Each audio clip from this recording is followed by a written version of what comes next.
Ladies and gentlemen, may I have the pleasure of presenting my world-famous entertainment. When I say world-famous, it was at any rate extremely successful in Whitstable. I may add that I am very popular in Whitstable. In fact, in Whitstable, they treat me as if I were a native. The history of this entertainment is as follows. One day my brother was walking on the banks of the River Nile, which is, as you may or may not know, in Egypt, and has been for some considerable time. While walking there, picking pyramids, he thought of this brilliant idea, which is a travelogue or travel picture. You all, of course, remember having seen that well-known travel picture with Allenby in Palestine. Now, I knew Allenby before he invented his famous food many years ago. And though I have not been to Palestine myself, a great deal of my property is in the hands of gentlemen who originate in that quarter. Generally, when showing this film in public, I have the stage all fitted up to represent Italy. All around, for example, I have festoons of the macaroni creeper.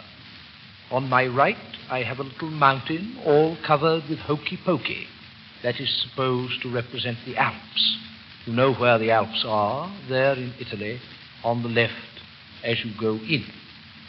On my left, I have a beauty chorus of 16 monkeys.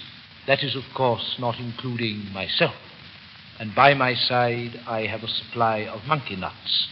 And every now and then, I throw some of these nuts to those members of the audience that I think ought to be upon the stage in the beauty chorus.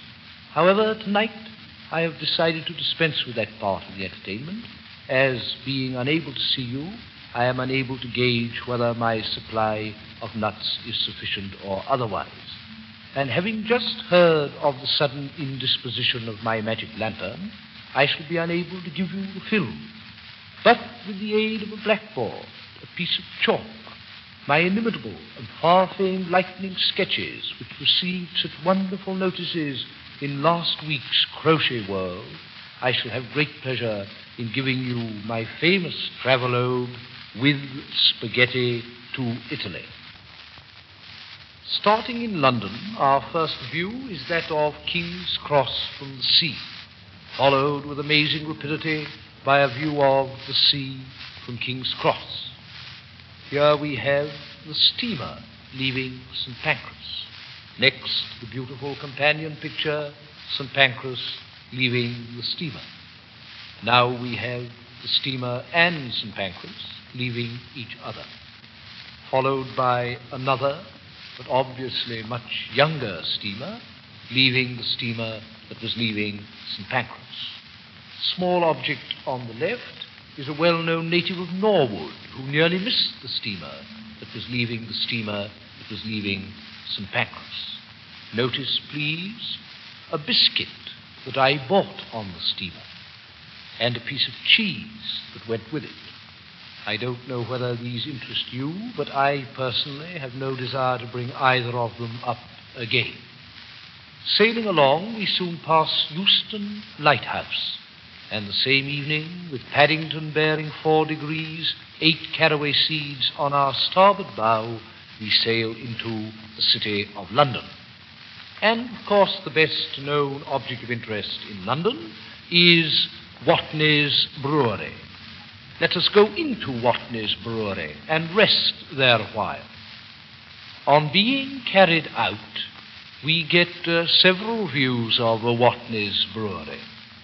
Sailing away from London and looking astern, we catch a farewell glimpse of Watney's Brewery.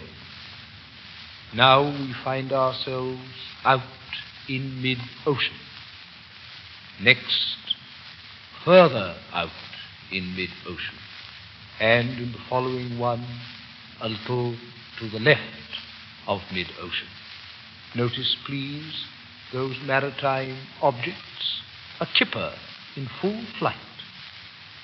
A pancake defending its young. A tripe tree in full bud. As you know, it sheds its onions at sexagesima. A sausage seeking its mash. And a salmon entering its tin.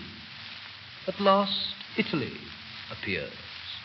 Later, we land, and climbing to the top of Vesuvius and looking across Europe towards London, we can just see the top of Watney's Brewery.